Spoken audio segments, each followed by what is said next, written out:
Bonjour les amis. Après le 31 août, plus rien ne changera. Les votes seront clos.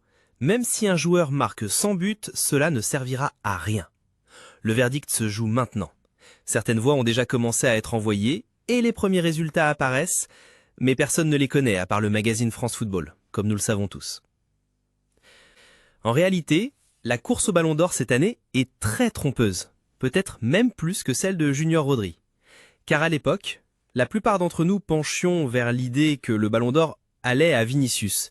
Il n'y avait pas vraiment de débat. Mais cette année, la situation a changé et il y a eu quelques mises à jour. L'une des mises à jour les plus importantes est qu'après la victoire de Dembélé en Supercoupe d'Europe, des comptes mondiaux comme ESPN ou Bleacher Report ont commencé à le promouvoir, notamment en lui attribuant le titre de meilleur joueur du match. Et là, on remarque deux choses. Une partie de la campagne médiatique cherche à pousser Dembélé vers le Ballon d'Or. Et c'est logique, car les clubs en coulisses mènent souvent ce genre de campagne médiatique pour leurs joueurs, que ce soit Madrid, Barcelone ou d'autres, ils l'ont toujours fait.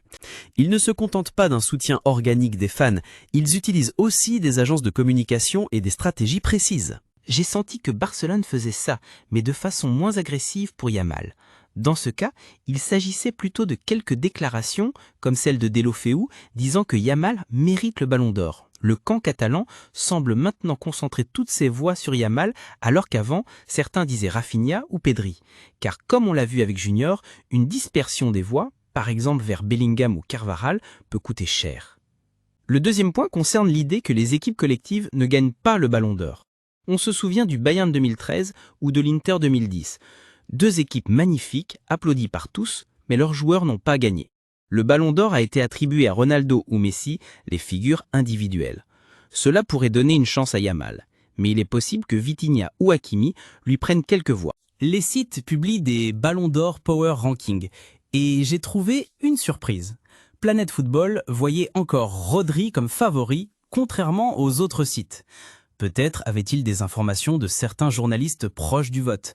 Aujourd'hui, la tendance semble montrer Dembélé en tête, avec Yamal toujours dans la course.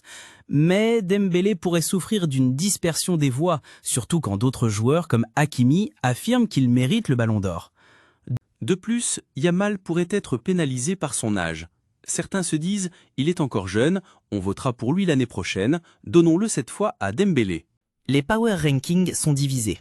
Environ la moitié donne Dembélé, l'autre Yamal. J'ai trouvé une phrase intéressante dans Sports Illustrated. Il se peut qu'il soit vraiment le meilleur joueur du monde, mais parfois le meilleur joueur du monde doit attendre pour gagner le Ballon d'Or. Personnellement, si je devais voter, j'hésiterais à mettre Dembélé comme meilleur joueur du monde.